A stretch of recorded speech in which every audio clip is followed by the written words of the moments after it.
Cell phone కొంచెం తగ్గించండి. దానివల్ల మనకు ఒరిగేదేం లేదు. కొంచెం అవన్నీ తగ్గించుకొని ఏదో ఒక మూల మీద ఒక చిన్న చాపేసుకొని ఒక దుప్పటి పరుచుకొని కూర్చొని ఇట్లా నేను చెప్పాను కదా, రాసుకోగలిగితే నోట్బుక్లో రాసుకొని ప్రతిరోజు చేసిన విషయాలకి మరలా చేయండి. తప్పేముంది? అందరి పేర్లు తలంచుకొని ప్రార్థన చేయండి. నీవు క్షేమంగా ఉంటావు, నీవు ఆరోగ్యంగా ఉంటావు, నీ ఇల్లు దేవుని మందిరంగా మారుతుంది. హల్లెలూయా. ఆ ఇంట్లో ఆకాశానికి నిచ్చెన వేయబడుతుంది.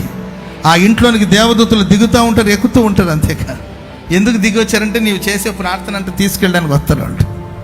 హల్లెలూయా. ఎందుకు వస్తారంటే ఆయన ఇచ్చిన సందేశాన్ని మీకు ఇవ్వడానికి కోసం వస్తారు. అప్పుడు ఇల్లు గొప్ప ధననిధిగా ఉంటుంది, ఒక ప్రశాంతమైన స్థావరంగా మారుతుంది. అప్పుడు నీవు సుఖంగా ఉంటావు, అప్పుడు నెమ్మదిగా ఉంటావు. నీ ఇంట్లో అడుగు పెట్టే వాళ్ళు ఆశీర్వదించబడుతుంటారు, లోపలికి వచ్చేటప్పుడు దీవించబడతారు, బయటకు వెళ్ళేటప్పుడు దీవించబడతారు.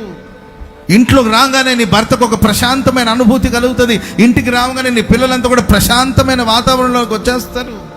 ఎందుకంటే ఆ ఇంటి చుట్టూ రక్తపు కోట ఉంటుంది. దరిద్రత రాదు, శాపం రాదు, చీకటి లోపలికి రాదు.